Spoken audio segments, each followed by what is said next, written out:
Yan. Yan. Hindi, kailangan ganito ito.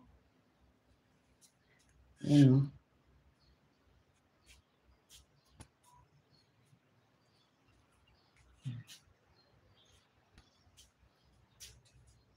Baka mapahiya tayo. Yan o.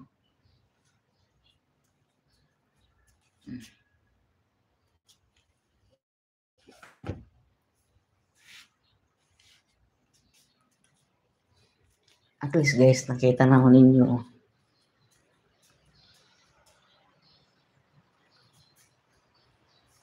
Wow. Walang bahay. hindi akin to. Hindi akin.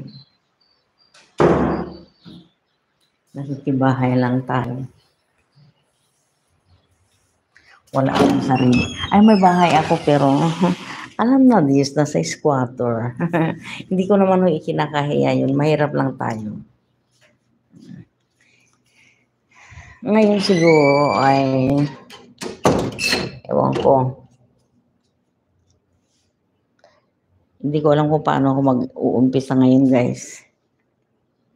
Kasi ayaw ko na maano siguro the best nito. Gawin ko na lang yung kaya kong gawin. Pabalikan ko na lang sa kanya para. Ay, ano ba yun?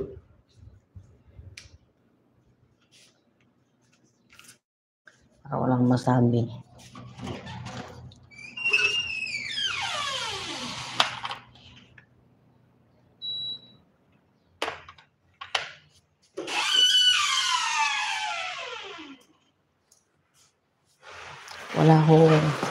Wala ho tayong sariling bahay.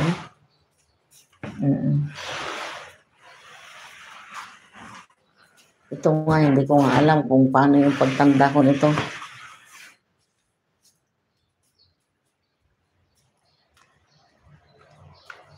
Ayaw ko naman nang bumalik sa Manila.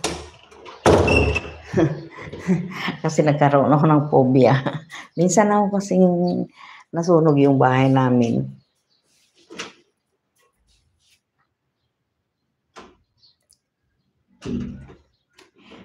Yung bahay mo, sabi, ay sis, yung bahay ko nasa Manila, pinaparentahan ko. Nga lang, nasa squatter area. Hindi ko naman kinakahiya yun, oo.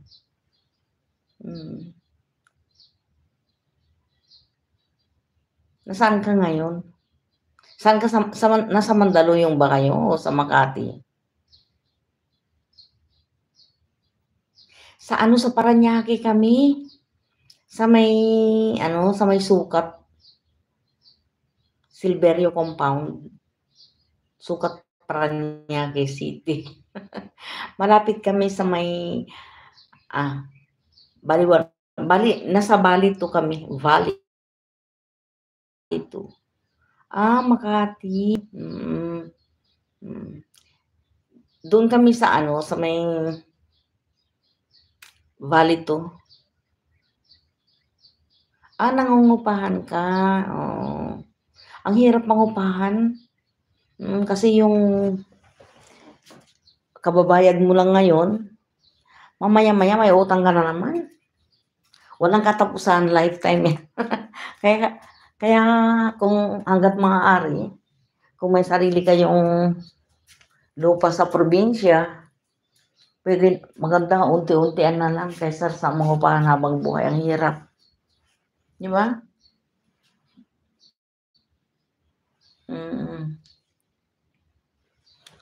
Nakaka-stress. Yan yung pinakaayaw na ayaw ko sa lahat, yung magre-renta ka ng bahay. Walang katapusan.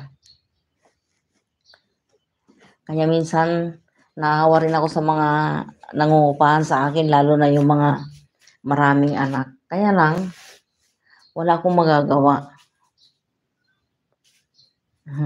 Hanap buhay natin yun. Naranasan